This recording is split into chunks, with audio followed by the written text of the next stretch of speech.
আত্মপ্রকাশের ৩.৫ মাস পর গঠনতন্ত্রের খসড়া চূড়ান্ত করেছে জাতীয় নাগরিক পার্টি এনসিপি।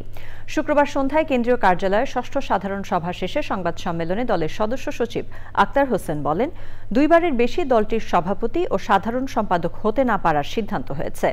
অনেক রাজনৈতিক দল নিজেদের মধ্যে গণতন্ত্র চর্চার কথা বললেও তারা স্বৈরতান্ত্রিক একনায়কতন্ত্র বজায় রেখেছে। এক্ষেত্রে এনসিপি আদর্শ হয়ে থাকবে বলে জানান আক্তার হোসেন। তাফহিমুল ইসলামের রিপোর্ট।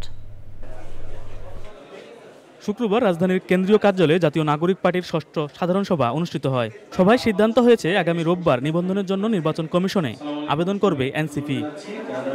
সাধারণ সভায় দলের সভাপতি ও সাধারণ সম্পাদক কিভাবে নির্বাচন হবে ও কেন্দ্রীয় কমিটির মেয়াদের পাশাপাশি বেশ কিছু নতুন সিদ্ধান্ত সহ এনসিপির গঠনতন্ত্রের খসড়া অনুমোদন করা হয়। কেন্দ্রীয় কমিটির সভাপতি এবং সাধারণ সম্পাদক স্বতন্ত্রভাবে নির্বাচিত হবেন।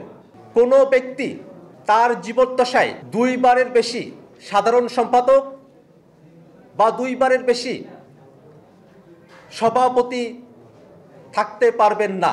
কেন্দ্রীয় কমিটি ৩ বছর সময় প্রাপ্ত হবেন।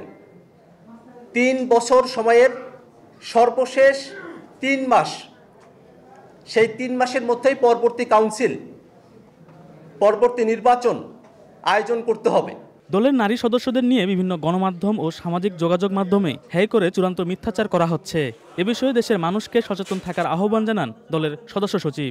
নোংরা ভাষায় আক্রমণ, অশ্লীলতা, একই সাথে চূড়ান্ত মিথ্যাচার করা হচ্ছে এবং সমস্ত অপমানের বিরুদ্ধে বাংলাদেশের মানুষকে সচেতন থাকার আহ্বান জানায়। জাতীয় নাগরিক পার্টি এনসিপির নারী সদস্য সহ অন্যান্য রাজনৈতিক দলের নারী সদস্যদের বিরুদ্ধে যেসব কুরুচিকর মন্তব্য করা হচ্ছে, যেসব নোংরামি করা হয়েছে, তার বিরুদ্ধে আমরা বিভিন্ন স্তরে ব্যবস্থা গ্রহণ করব। জুলাই গণঅভ্যুত্থানকে ধারণ করে জুলাই মাসব্যাপী বিভিন্ন কর্মসূচি পালন করা ছাড়াও এনসিপি প্রথম কাউন্সিল খুব শীঘ্রই হবে বলে জানান দলের সদস্য সচিব। তাফহিমুল ইসলাম, চ্যানেল আই, ঢাকা। বান্ডেল থাকলে প্রতি সেনমানিতে টাকা বাঁচবে। বিকাশ সেনমানি বান্ডেল কিনে জিতুন প্রতি লেনদেনে।